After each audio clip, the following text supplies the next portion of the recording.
பேரழகு பெரும் ஆபத்து. அழகே ஒரு தொல்லை. அவள் இப்போதெல்லாம் அவனோடு சேர்ந்து இல்லை. அழகழகாய் அவள் பேசிடுவாள். தினம் அழகாய் சிரித்திடுவாள். அழகாய் நடை நடந்திடுவாள். அழகை அவள் ரசித்திடுவாள். அழகாய் புரிந்தும் விடுவாள்.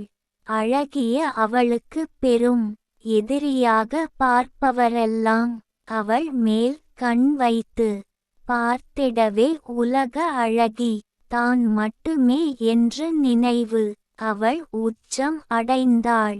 தானாகவே தலைகணம் உண்டானது. தடுமாறினாள்.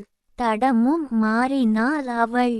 இப்போது கணவனோடு இல்லை அவள். எங்கோ காணாமல் சென்று விட்டாள். இருப்பினும் இன்று அவன் நிம்மதியாகவே இருக்கிறேன். கவிஞர் ந. முருகேசன் ஓசூர். கவிதையை படியுங்கள், பாருங்கள்.